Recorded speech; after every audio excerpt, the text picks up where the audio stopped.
멜로드라마는 19세기부터 현재에 이르기까지 대중적으로 가장 인기 있던 형식이기도 하고 저도 개인적으로 매우 좋아하는 형식입니다. 빨간 글씨 보이시지요? 이 빨간 글씨 멜로드라마라는 말은 위에 검은 글씨 멜로스라는 말과 드라마라는 말이 합해진 것입니다. 멜로스는 그리스어로 음악이라는 뜻입니다. 드라마는 극이라는 뜻이죠. 그러니까 멜로드라마라는 말은 음악극이라는 뜻입니다. 우리가 멜로드라마 하면 가장 쉽게 머리에 떠올리는 연애하는 이야기, 사랑하는 이야기라는 의미가 문자 그대로는 아니지요. 음악이 배경으로 깔리면서 정서와 상황이 강조되면 그것을 멜로드라마라고 그럽니다. 연극학에서는 그렇습니다.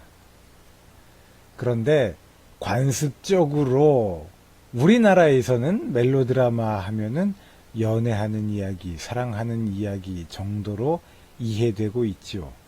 서구에서는 멜로드라마 하면 음악이 깔리면서 상황과 정서가 강조되는 극 정도가 되겠습니다. 그런데 제가 바로 이러한 이유 때문에 컨벤션이라는 말을 좋아합니다. 관습, 관행, 인습이라는 뜻이거든요. 뭐냐 하면 음악이 깔려서 상황과 정서가 강조되면 그것이 멜로드라마인데 우리나라에서의 관습, 관행, 인습은 즉 우리나라에서의 컨벤션은 사랑하는 이야기를 멜로드라마라고 부른다는 것이죠. 또 영화학 전공의 책들을 보면은 정서감이 강하면 그냥 멜로드라마다 이렇게 설명을 하기도 합니다. 역시 이것은 다 관습에 의존하고 있는 것이죠. 관행에 의하면 정서감이 강하면 멜로드라마다. 또 한국적 관습에서는 한국적 관행에서는 한국적 컨벤션에서는 남녀가 사랑하는 이야기가 멜로드라마다. 이렇게 이해할 수 있겠습니다. 이야기를 잠깐 비껴나가게 해보죠. 조영남이 화가이냐? 조영남의 그림은 조영남은 사기꾼이냐 아니냐? 자기 그림이라고 그러고 고객들에게 그림을 팔았는데 그것을 그린 사람은 실제로는 따로 있었다. 조영남 자신은 컨셉만 그 심부름하는 작가, 화가에게 제공을 하고 나머지 단계에서의 완성은 그 하청받은 화가가 그림을 그렸다. 이러면 그 그림은 조영남의 작품이냐 그 화가의 작품이냐, 조영남은 사기를 친 것이냐 아니냐, 이러한 것이 쟁점이 된 적이 있었죠. 법원에서는 무죄가 선고되었습니다. 그리고 나름 전문가라는 사람들은 조영남 편을 들기도 했고 안 들기도 했었죠. 진중권 같은 그분을 미학자라고 부르도록 하죠. 미학자는 현대예술이란 그런 것이다. 컨셉만 제공하면 된다. 그러니까 조영남은 범죄자가 아니다. 라고 조영남의 편을 들었습니다. 또 어떤 사람들은 이렇게 주장한 것이 가장 쉽게 이해될 수 있는 시기였죠. 그 그림을 구입한 사람들은 그 그림을 조영남이 그린 것으로 알고 구입을 했느냐, 아니면 그 대작 작가가 그린 것으로 알고 구입을 했느냐, 이렇게 물어볼 수 있겠다라고 주장을 했습니다. 결국 그 사건의 경우도 해답은 컨벤션이라는 개념이 쥐고 있었습니다. 현재 통용되고 있는 예술계의 관행이, 미술시장의 관행이 그 작품들을 조영남의 작품으로 인정하느냐, 인정하지 않고 있느냐. 조영남이 취했던 작품 창작의 방식은 지금 예술계의 관행에서 받아들여지고 있느냐, 예술계의 컨벤션에 의하면 용납되어지느냐 안 되느냐, 이 문제가 본질이었던 것이죠.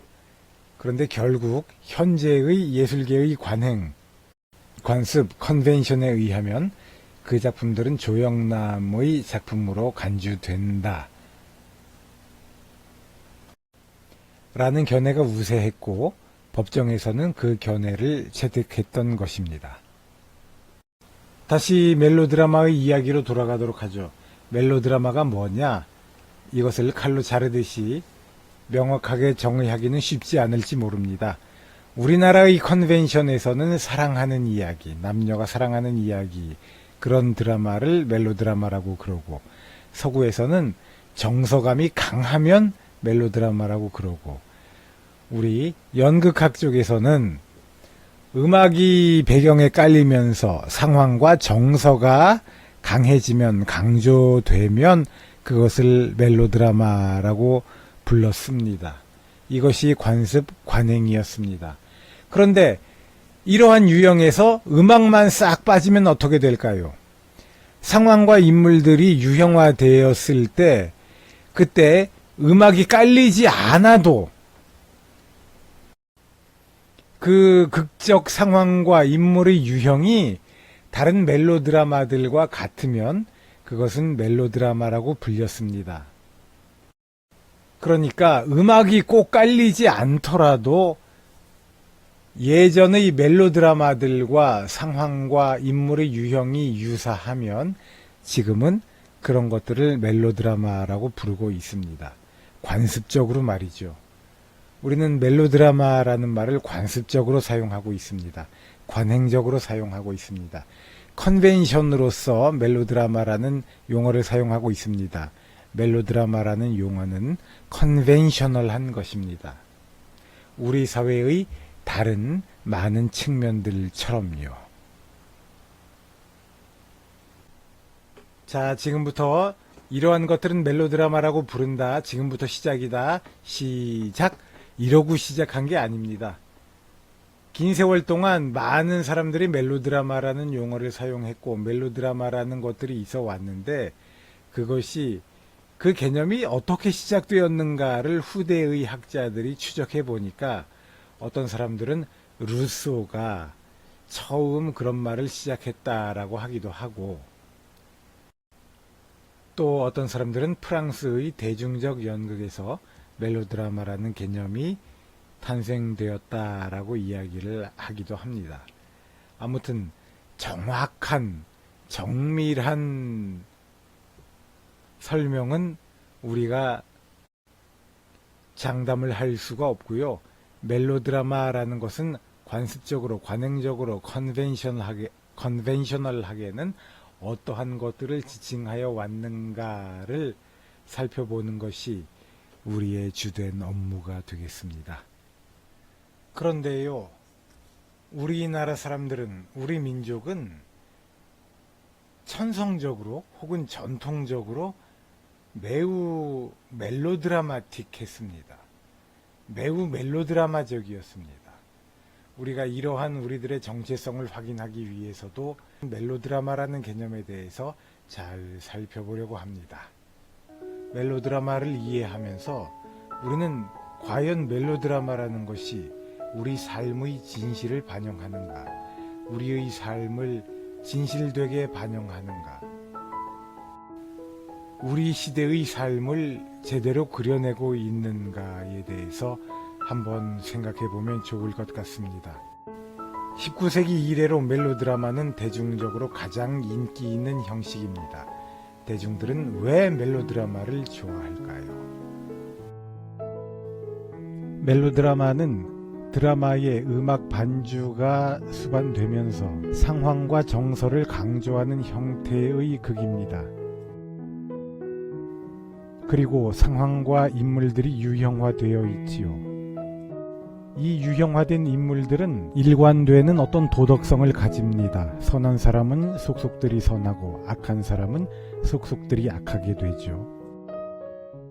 그리고 이러한 인물들이 결국에는 권선징악으로 끝나는 스토리를 만들어내게 됩니다. 멜로드라마는 19세기에 가장 인기가 있는 드라마의 형식이었죠. 그러나 그것의 구조와 인물들이 워낙 단순하다 보니 이미 19세기부터 비판과 풍자의 대상이 되기도 했습니다. 19세기의 멜로드라마가 보여주던 비합리성과 단순함에 대해서 제롬 K. 제롬이라는 사람이 무대 위의 세계, 그곳에 사는 주민들의 이상한 버릇과 관습들이라는 책을 써서 풍자를 했는데요. 이 책의 내용은 우리 수업의 교재에 보다 자세하게 인용되어 있습니다. 제롬 K. 제롬의 그러한 풍자를 일종의 맛보기라고 할까요? 그러한 모양새로서 극히 소수의 몇 가지만 이야기해 보도록 하겠습니다. 그렇게 함으로써 멜로드라마에 대한 이해를 조금 더 증진시켜 보도록 하죠. 우선 멜로드라마의 주인공에 대해서 제롬 K. 제롬은 이렇게 풍자합니다. 우리 슬라이드의 내용 중에서 파란 글씨로 된 부분만 제가 읽어보도록 하겠습니다. 무대 위의 주인공 혹은 영웅은 결코 생업에 종사하지 않습니다. 늘 그는 돌아다니다가 어떤 문제에 연루됩니다. 그에게 있어서 인생의 주된 목표는 누명을 뒤집어 쓰는 것이지요. 그리고 혹시 자신이 어떤 복잡한 방식으로 어떤 시체에 연루되고 그럴듯하게 살인자로 오해를 받으면 그는 그날 하루를 보람있게 보낸 것이 됩니다. 네, 우리는 그동안 이러한 유형의 멜로드라마들을 많이 보아왔습니다. 설정이 지엽적으로 조금씩 달라지기는 하지만 이러한 식의 이야기들은 모두 19세기 이래의 멜로드라마의 컨벤션을 따르고 있는 것이로구나 라고 우리가 이해하면 될 것 같습니다. 그리고 제롬 K. 제롬은 주인공에 대해서 또 이렇게 풍자합니다. 주인공은 아주 힘이 센 사람입니다. 처음 볼 때는 잘 모릅니다. 하지만 여자 주인공이 도와줘요, 오 조지 살려줘요 하고 비명을 지를 때나 경찰들이 그를 체포하려 할 때까지만 기다려 보십시오. 악당 2명, 그 졸개 3명, 그리고 형사 4명쯤은 되어야 그에 대적할 수 있습니다.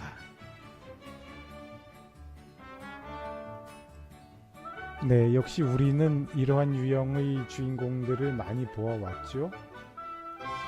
주인공의 총에서는 총알이 떨어지지도 않고 주인공은 총을 맞아도 죽지 않습니다. 칼에 찔려도 죽지 않죠. 벼랑에서 떨어져도 죽지 않습니다. 이러한 스토리텔링의 방식이 모두 19세기 멜로드라마의 컨벤션을 그대로 이어받고 있는 것이라는 사실을 우리가 이제부터는 상식적으로 기억을 하면 좋겠습니다. 그리고 제롬 K. 제롬이 멜로드라마의 여자 주인공에 대해서 비아냥거리는 것을 좀 읽어보도록 하죠. 슬라이드의 내용을 봐주십시오. 여자 주인공, 그녀는 항상 어려움에 처해 있습니다. 그리고 우리에게 그 사실을 확실히 알리지요. 그녀는 힘든 인생을 삽니다. 그녀에게는 제대로 되는 일이라고는 없습니다. 우리 모두 문제거리들을 조금씩 가지고 있기는 합니다만 그녀는 문제거리들 말고는 가진 것이 없습니다. 만약 그녀가 일주일 중 단지 어느 한나절만이라도 문제가 없거나 일요일에는 문제점들로부터 자유롭다면 그건 정말 예외적인 일일 것입니다. 하지만 어림없죠. 불행은 한 주간의 처음부터 끝까지 그녀를 쫓아다닙니다. 그녀의 남편이 살인, 이것은 그가 가장 저지르지 않을 것 같은 짓인데 살인의 누명을 쓰고 난 후에 그리고 그녀의 백발 아버지가 파산한 후 낙심하여 돌아가시고 그녀의 어린 시절의 추억이 담긴 집이 팔리고 난 후에는 그녀의 아이가 병에 걸립니다. 네, 우리가 이런 유형의 스토리들도 많이 봐왔죠. 그런데 굳이 예를 들려니까 제가 지금 갑자기 얘들이 잘 생각이 나지 않네요. 어린이 버전으로는 소공녀가 이러한 식이고 또 소공자도 이러한 식이죠. 또 제가 번역한 멜로드라마라는 책에 보면은 디 악터룬이라는 유명한 멜로드라마가 또 이러한 식입니다. 하여튼 우리는 이러한 식의 스토리텔링 유형들을 너무나도 많이 보아왔습니다. 그리고 19세기 말부터 20세기 초중반까지 활동했던 영국의 리얼리즘 작가 버나드 쇼는 자신의 인기 있는 희곡을 쓰는 법이라는 글에서 이러한 식으로 멜로드라마에 대해 비판했습니다. 만약 억울하게 집에서 쫓겨난 부인이 자기 자식들과의 생이별로 인해 고통을 겪고 자식들 중의 누가 극작가가 아이에게 내려주기로 결정한 어떤 질병에 의해서 죽어갈 때는 간호부로 변장하고 들어와서 최후의 순간까지 자식을 보살피다가 그러다가 마침내 의사는 진지하면서도 우스꽝스러운 면이 있어야 하고 가능하면 부인에게 충성스러운 인물이어야 한다. 아이가 병으로부터 회복되었다는 사실과 부인이 결백하다는 사실을 동시에 선언하여 알려주게 되면 작품의 성공은 확실하다. 만약 작가가 약간의 솜씨만 있다면 말이다. 네, 이러한 유형의 이야기도 멜로드라마에서는 흔했습니다. 역시 제가 편역한 책 멜로드라마라는 책을 보면 이스트 린이라는 아주 유명한 19세기의 멜로드라마를 소개하고 있는데요. 그 이스트 린의 이야기가 지금 버나드 쇼가 비웃고 있는 딱 이런 유형의 이야기거든요. 타락해서 바람을 피고 집을 나갔던 여자가 마음을 돌리고 이제는 착한 여자와 재혼해서 살고 있는 자기 집으로 가정교사로 취직해서 다시 들어옵니다. 이 여자가 변장을 하고 돌아왔는데 가족들 그 누구도 이 여자의 정체를 알아차리지 못하지요. 그래서 이 여자는 정체를 속인 채 몸이 아픈 자기 자식을 돌봅니다.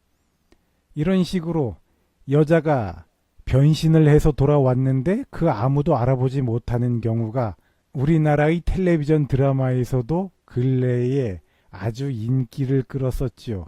그 텔레비전 드라마의 작가나 연출자가 알고 그랬건 모르고 그랬건 간에 이러한 변신은 19세기 멜로드라마의 컨벤션을 이어받고 있는 것입니다.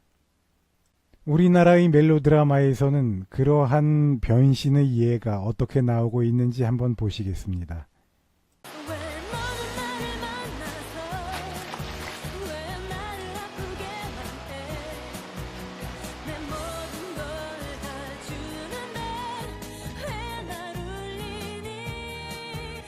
눈 아래쪽 이쪽 부분에 점을 찍고 싶어요. 인상이 달라 보이게 하고 싶어서요. 그리고 얼굴과 몸에 있는 점은 다 빼고 싶습니다. 이렇게 대중의 말초적 흥미를 자극하는 상황과 인물의 성격, 이것들과 아울러서 멜로드라마는 거대한 볼거리, 스펙터클을 함께 갖추게 됩니다. 한국 영화 해운대에서 구현되고 있는 스펙터클의 예를 보시겠습니다.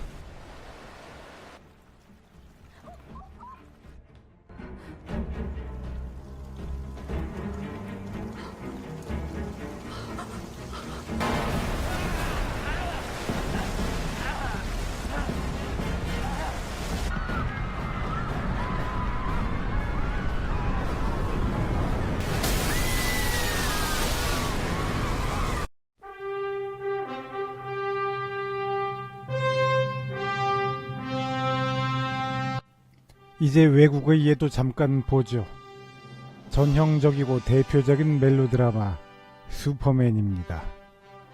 효과적인 음악의 사용과 함께 유형적인 인물과 스토리 그리고 권선징악을 관객들에게 전달하고 있습니다.